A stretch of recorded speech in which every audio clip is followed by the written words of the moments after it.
There is a difference between history and a story.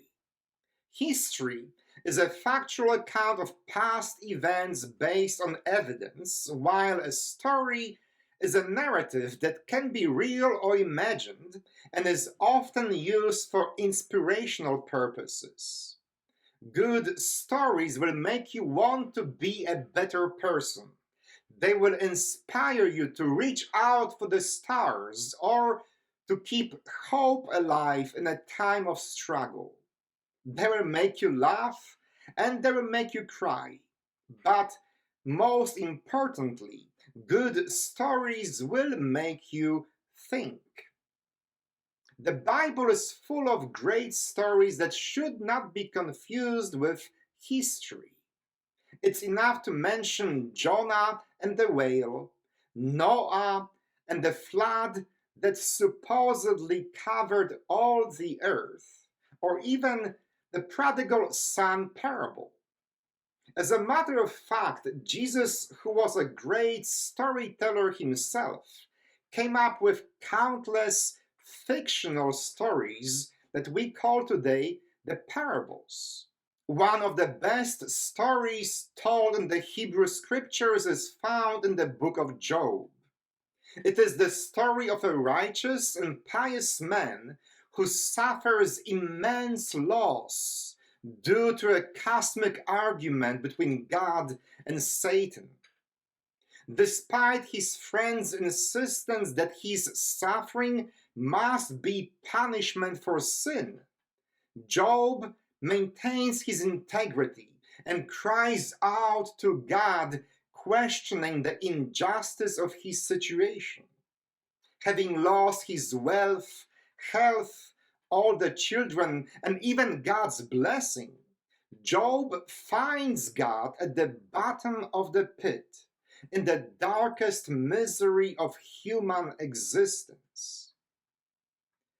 Not unlike Jesus, who cries out from the cross, my God, why have you forsaken me?" Job's unspeakable agony makes him question everything he knows about God. It makes him let go of the need to control his life, his relationships, and even his theology. If one isn't afraid of coming dangerously close to heresy, one could say that both Job and Jesus had to lose their old God in order to find God for real. There is a big difference between the faith of someone who has never experienced any major loss in their life and the faith of the person who has walked in the dark valley of the shadow of death, to quote Psalm 23. Because when your life goes perfectly smooth, when you are well paid, when your health is in its peak, when you have all those reliable things you can hold on to, your God is very well defined and rather small. Because you don't need a big God when you are sailing through life.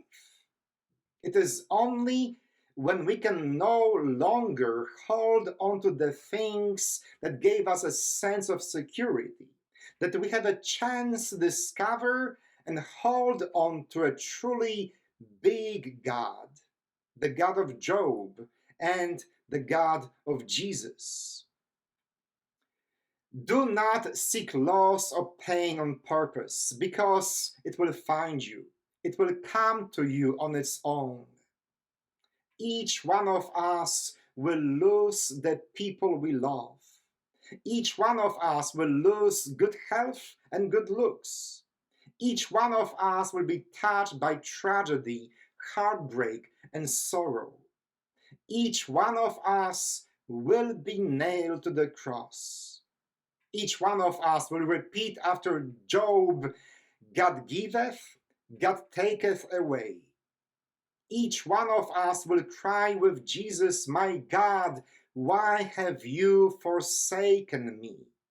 And then, in the darkest hours of life, when we have nothing more to hold on to. We discover that God is holding us. Amen.